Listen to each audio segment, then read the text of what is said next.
स्वागत है आप सभी का बस यूट्यूब चैनल रहा एजुकेशन में। सभी मित्रों को सुप्रभात, very good morning to all of you. आज के मॉर्निंग सेशन में आज के प्रमुख अखबारों से कई महत्वपूर्ण अपडेट को कवर करेंगे, जिनमें प्रमुखता से बात करेंगे 69,000 भर्ती की संशोधन पर ललित सर ने सहमति जताई है। जैसा कल देर रात में मैंने आप लोगों को अपडेट दिया था, तो वैसे ही कुछ बातचीत करेंगे। इसके अलावा ललित सर ने एकदम स्पष्ट कहा है ऑर्डर संबंधित बात कि मेरिट में चयनित को नौकरी देना अनिवार्यता है। उस पर स्पष्ट दिशा निर्देश राज्य सरकार को और शिक्षा विभाग को किया गया है। एमआरसी संशोधन पर प्रमुख सुनवाई आज है और इसमें क्या क्या चीज़ें निकल कर आती हैं, कौन से बेंच में है, वो सारी लेटेस्ट अपडेट आपको मिलती रहेगी। तो चैनल को सब्सक्राइब नहीं किया हो तो कर लीजिए। केवीएस में पीआरटी की 2020 में सीटों का आंकड़ा ब्यौरा मांगा गया आरटीआई की तरफ से। क्या क्या ब्यौरा है, पूरी डिटेल इस पर बातचीत करेंगे। और आने वाले समय में केवीएस की आपको बड़ी वैकेंसी देखने को मिल सकती है पीआरटी की। एलटी ग्रेड में रिक्त पदों की सूची संबंधित तथा हिंदी और सामाजिक की चार्जशीट दाखिल संबंधित बातचीत है आज के प्रमुख अखबारों से। इसके अलावा शिक्षा विभाग से जुड़ी प्रमुख अपडेट को कवर करेंगे। तो चलिए फटाफट बातचीत प्रारंभ करते हैं। तो बात प्रारंभ करते हैं 69,000 भर्ती की। 69,000 भर्ती संबंधित कल एक इम्पॉर्टेंट जजमेंट आया सुप्रीम कोर्ट से और उसी बेंच ने जजमेंट दिया, उसी कह सकते हैं कि जज ने जजमेंट दिया जो ऑर्डर आपका रिलीज़ करेगा 69,000 संबंधित कट ऑफ मैटर पे। सबसे इम्पोर्टेंट बात है, ललित साहब ने एकदम स्पष्ट कहा है कि संशोधन को लेकर आपका इस पर बात रखी जानी चाहिए। हालांकि एएसजी स्टेट की तरफ से ऐश्वर्या भाटी मैम ने इसका विरोध किया और जनरल ऑर्डर ना, यानी कि सामान्यीकरण ऑर्डर ना देने की बात की, जिस पर ललित साहब ने एकदम स्पष्ट कहा कि आपकी जो मौर्य जी हैं उनको सुनकर, श्वेता मौर्य जी को सुनते हुए, और माफ़ करिएगा जो चौधरी जी थी, अर्चना चौहान जी थी, माफ़ करिएगा मैं यहाँ पर श्वेता मौर्य बोल रहा हूँ। ये तो लेकर चयन सूची प्रकरण रद्द कराने पर बातचीत की जा रही है यहाँ पर। लेकिन जो आपके चौहान जी को लेकर बातचीत हुई थी, एकदम स्पष्ट उन्होंने कहा कि इनको रिलीफ प्रदान की जाती है। ठीक है, कोर्ट की तरफ से उनको रिलीफ दे दिया गया और निर्देश दे दिया गया कि जो लोग मेरिट में हैं उनको आप नियुक्ति देंगे और संशोधन का मौका भी उनको मिलना चाहिए। ठीक है, इस पर मैंने एकदम स्पष्ट कहा कि जिला चयन समिति ही इस पर पूरी तरीके से डिपेंडेंट है और वो निर्णय लेगी। जो लोग वैलिड हैं उनको मौका देंगे, जो लोग वैलिड नहीं हैं वो वहाँ से निकाल दिए जाएंगे। जिला चयन समिति वो निर्णय करेगी। ठीक है ना। अगर आप वैलिडेट हैं, आपके पास सर्टिफिकेट है, सारी चीज़ आपने सही आपके पास सारी चीज़ें हैं, तो आप एक एफिडेविट अपने साथ बनवा लीजिएगा। ये मैं बार बार बोलता आया हूँ, इस सुनवाई से पहले, इस ऑर्डर से पहले कई महीनों पूर्व से मैं ये बोलता आ रहा हूँ कि एक एफिडेविट अपने पास बनवा लीजिए जिसमें त्रुटि सुधार संशोधन संबंधित एफिडेविट रहेगा वो, और जो जिला चयन समिति कंसीडर करेगी आपके संशोधन को लेकर, चाहे वो आपके नाम में मिस्टेक हो, आपके क्रमांक में मिस्टेक हो, इवन प्राप्तांक और पूर्णांक में भी गलतियां हैं, तो भी आप एफिडेविट बनवा लीजिए। वो कंसीडर करना न करना वो जिला चयन समिति करेगी। आप अपने से निर्णय मत करिए, न किसी के कहने पर आइए। ठीक है ना। आपका लिस्ट में नाम है तो आप वहाँ तक जाइए, आगे क्या होगा क्या नहीं होगा वो जिला चयन समिति के ऊपर छोड़ दीजिए। ठीक है ना। किसी की मत सुनिए, ना अपनी सुनिए। आपको एकदम स्पष्ट बात बोल रहा हूँ कि बनवा लीजिए उसको। दूसरी इंपॉर्टेंट बात, आज की सुनवाई में एकदम स्पष्ट तरीके से यहाँ पे बोला गया है कि आज 3 सितंबर 2020 को कोर्ट नंबर 38 न्यायाधीश पंकज भाटिया जी की बेंच में 98 फ्रेश केस के बाद एडिशनल में सीरियल नंबर 17 पर एमआरसी मुद्दा चयन सूची रद्द प्रकरण से संबंधित याचिका संख्या 4544/2020 श्वेता मौर्य एवं अन्य को टैग करके सुनवाई होनी सुनिश्चित है। अब बार बार एमआरसी मुद्दे पर आपका ये जो क्रमांक लगाया जाता है, हालांकि इतना लास्ट में लगता है एडिशनल में। जैसे आप देखिए पिछली बार तो इससे पहले लगा हुआ था लगभग 9 नंबर पे, लेकिन वो नहीं सुनवाई हुई है।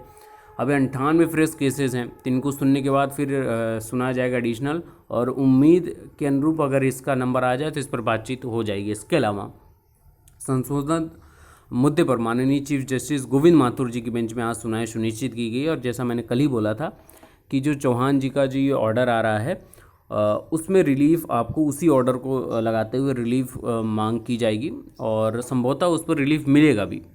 ठीक है ना, रिलीफ उस पर दी भी जाएगी, लेकिन ये सारी चीज़ें जिला चयन समिति के ऊपर ही डिपेंड करेंगी।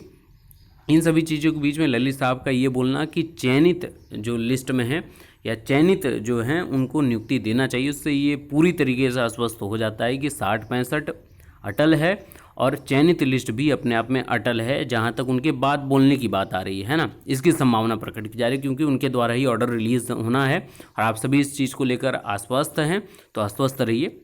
विपक्ष के पोस्ट का निगेटिवनेस जो चारों तरफ व्याप्त की है उनसे दूरी बना कर रहिए, सारी चीज़ें पॉजिटिव होंगी ही होंगी।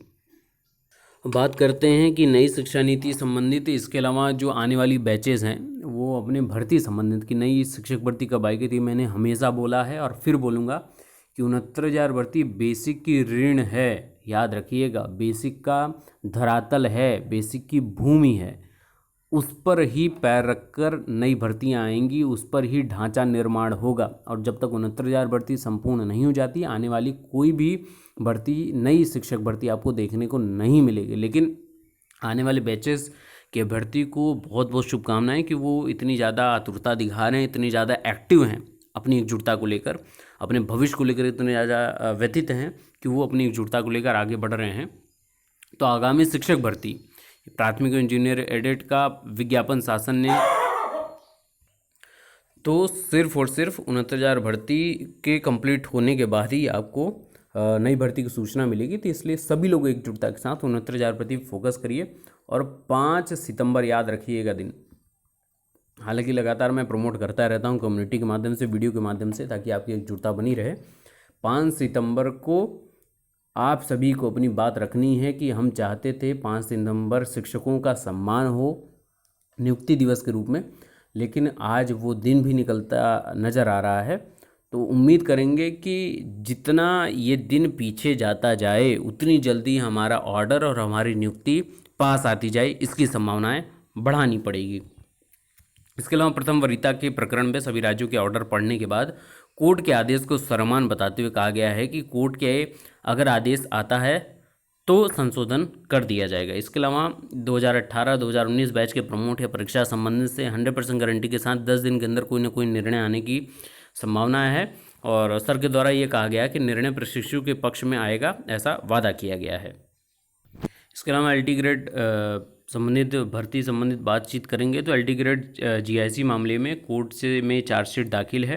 एलटी ग्रेड सामाजिक विज्ञान एवं हिंदी के प्रतियोगी छात्रों के प्रयास से आखिरकार वाराणसी में कोर्ट में चार्जशीट दाखिल कर दी गई है। प्रतियोगी मोर्चा के विकी खान का कहना है कि अब कोर्ट में से चार्जशीट की कॉपी लेकर अध्यक्ष लोक सेवा आयोग के सामने प्रस्तुत कर परिणाम की मांग घोषित करने की मांग शुरू हो जाएगी। तो ये कहने की एक अच्छी बात है हिंदी और सामाजिक के अभ्यर्थियों के लिए, और मेरी उम्मीद लगातार इसी संबंधित है। लगातार मैं अपडेट इसीलिए देता हूँ एलटी संबंधित कि जितने भी 15 विषय हैं वो 15 के 15 विषय के अभ्यर्थी एक साथ चयनित हों तो कहीं ना कहीं एक बेहतर बात होगी, क्योंकि सबने परीक्षाएं एक साथ दी हैं, उम्मीदें एक साथ पाली हैं, विज्ञापन एक साथ देखा है, फॉर्म एक साथ भरा है, तो नियुक्ति भी सबकी एक साथ होनी ही चाहिए। तो सभी को ढेरों शुभकामनाएं, आपके उज्जवल भविष्य की कामना करते हैं।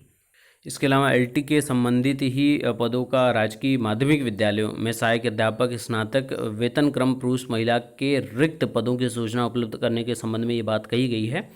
और जितने भी विद्यालय के नाम है, विद्यालय में रिक्त चल रहे पद का विषय, रिक्त पद की संख्या, तो उसी के अनुरूप अब आपकी भर्ती प्रक्रिया जो है वो जल्द से जल्द आगे गतिमान होने वाली है। तो सभी को ढेरों शुभकामनाएं। और सबसे इम्पोर्टेंट बात, नेशनल भर्ती की बात करें शिक्षक विभाग में, तो केवीएस में पीआरटी, टीजीटी और पीजीटी से संबंधित रिक्तियाँ 1 जून 2020 तक सीटेट क्वालिफाइड अभ्यर्थी हैं उनके लिए एक मौका यहाँ पर। तो केंद्रीय विद्यालय संगठन केवीएस में दिनांक 20/8/2020 तक प्राथमिक यानी कि पीआरटी के संपूर्ण भारत में रिक्त पदों की संख्या बताने का श्रम करें। तो उसमें पीआरटी के संपूर्ण रिप्लाई यही आया है, आरटीआई द्वारा ये सारे प्रश्न पूछे गए हैं कि इसके अनुसार लगभग 2601 पद हैं। ये जून 2020 से संबंधित है और आने वाले समय में आपको अपनी अगर भर्ती देखने को मिले तो ये कहीं ना कहीं पद बढ़ जाएंगे। इसके अलावा अगर मैं टीजीटी की बात करूं तो टीजीटी में 2214 पद और वहीं पीजीटी की बात करूं तो 1109 पद हैं। तो अगर यहाँ पर अगर संबंधित बात की जाए तो लगभग आपको 6 से 7 हज़ार पद अभी यहाँ पर टोटल देखने को मिल रहे हैं, जो आने वाले समय में लगभग 10,000 प्लस ही पद होने वाले हैं संभवतः। तो ये कहीं ना कहीं आप लोगों के लिए केवीएस से संबंधित कुछ अच्छी खबर थी। तो जो सीटेट संबंधित जो अभ्यर्थी हैं वो अपने प्रयास को जारी रखें, आने वाले समय में आपकी संभावनाएं और आपके प्रयास आपकी सफलता की अग्रिम बधाइयाँ आपको देंगे। तो ये आज के मॉर्निंग सेशन में आज के प्रमुख अखबारों से कई महत्वपूर्ण अपडेट रही। बाकी के लेटेस्ट अपडेट के लिए बनी रही चैनल के साथ, और बाकी कोर्ट अपडेट से रिलेटेड और जो भी अब शिक्षा विभाग की अपडेट आई हम आपको अपडेट करते रहेंगे। Best of luck, thank you so much.